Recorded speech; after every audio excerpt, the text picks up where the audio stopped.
to all work at the post office. Neither rain nor sleet, all that good stuff. Well, this is how you want to be campaigning in Iowa in December, though. You know, you don't want any mild weather out there. You want to show your fortitude. So I am grateful for all of you taking the time to come out tonight. What a wonderful, wonderful reception. I apologize for being late. We were coming from Madison County and the roads were slick and it took us a little bit of time to get to Waukee, and that set us back coming here. But for you guys all to stick around is just wonderful. I want to first of all thank Andy Burton for his wonderful introduction, the great work that he is doing each and every day.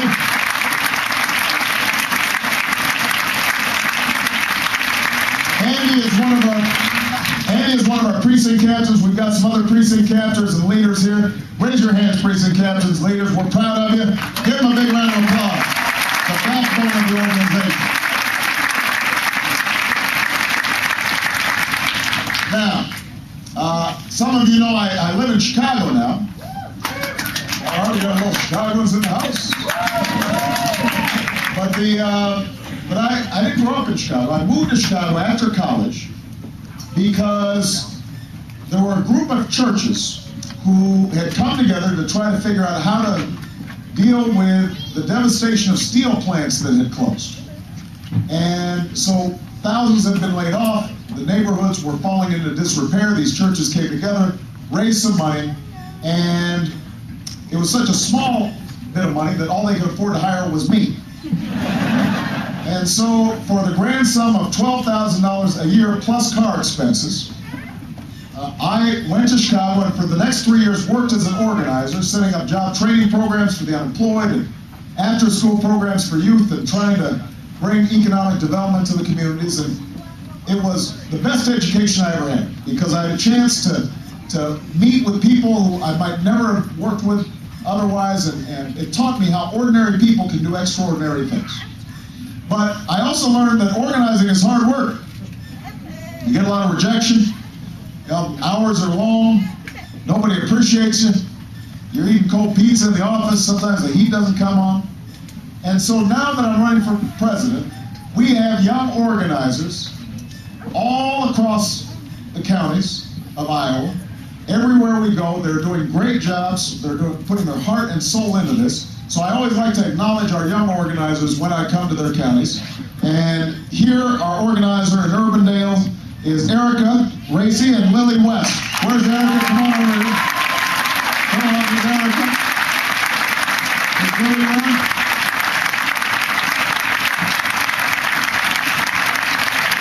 Come on, Lily. Come on. All right. You're our outstanding organizers. Here they are. Give them a big round of applause. Great. Now, their job is to get you to caucus and to caucus for me. My job is to help them do their job. So, what I'm going to try to do tonight is to be so persuasive that at the end of this meeting, those of you who are still undecided will say to yourselves, you know what? I've got to go for Obama. And if you so choose, then we would love for you to fill out one of these supporter cards so that these folks can keep track of how many people we have going to caucus. They can communicate to you, make sure you know what precinct you're in, etc. So let me just see a show of hands. How many people intend to go to caucus on January 5th? All right, that's a good-looking crowd. How many people are still undecided? Be honest. Don't be bashful. All right, you see them all? All right. We got some live ones in here. We are going after you tonight. So if we're successful, please fill out one of these supporter cards. Give our two organizers a big round of applause.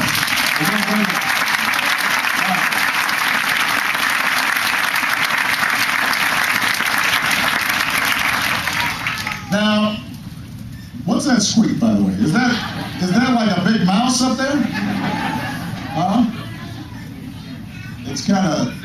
It's a fan or something. All right.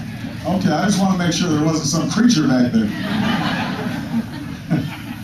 Now, I have been running for president for about 11 months now. And it's been an extraordinary journey because you have a chance to have a conversation with the American people all across the country. And everywhere we go, we've been seeing these enormous crowds. We had 10,000 people in Iowa City, we had 7,000 in Ames, 4,500 in Davenport. And what is inspiring is not just the size of the crowds, but it's the makeup of the crowds. Because we get people from all walks of life. We have young people and old people. We've got people of every racial background, every religious faith.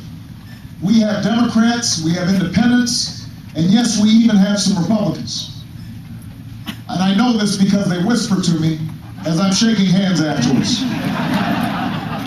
They say, Barack, I'm a Republican, but I support you.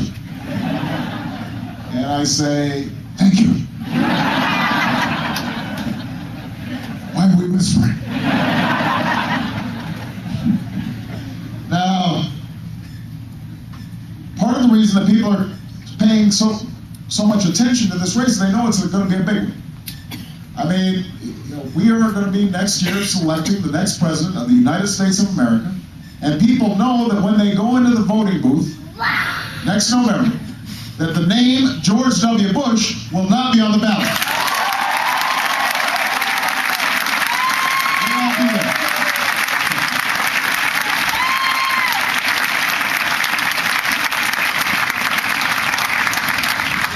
The name of my cousin, Dick Cheney, will not be on the ballot.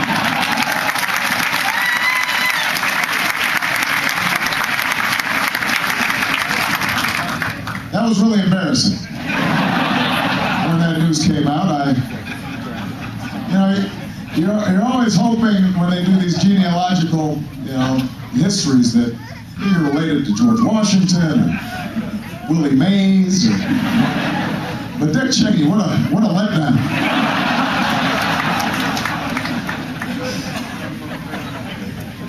But his name will not be on the ballot, which means that the era of Scooter Libby justice and Brownie incompetence and Karl Rove politics will finally be over next year.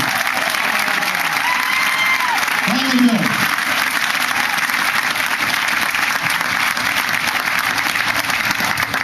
But when you caucus on January 3rd, and when you go into the voting booth next November, there's another question that you're going to have to ask yourself. You're going to have to ask yourself, what is next for America? Because it's not enough just to be against something, we've also got to be for something. I think the American people recognize we are at a defining moment in our history. Our nation is at war. The planet is in peril. And the dream that so many generations of Americans fought for feels as if it's slipping away. I see it all across Iowa, all across the country. You see it in your own lives. People are working harder and harder just to get by. They've never paid more for health care, never paid more for a college education, never paid more for gas at the pump. It's hard to save, it's harder to retire. People are maxing out on their credit cards just to pay bills. Some have taken out home equity loans, and now housing prices are starting to decline. And the worst of it is that people have lost faith that their leaders can or will do anything about it. And no wonder they've lost faith. Think about the promises that were made 8 years ago. We were promised compassionate conservatism, and we got Katrina and wiretaps instead. We were promised a more ethical and more efficient Washington. And instead we got a town that's more wasteful and more corrupt than it was before.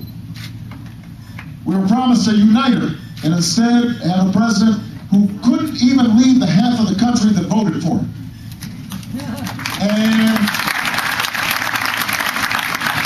And the only mission that was ever accomplished was to use fear and falsehoods to take this country into a war that should have never been on.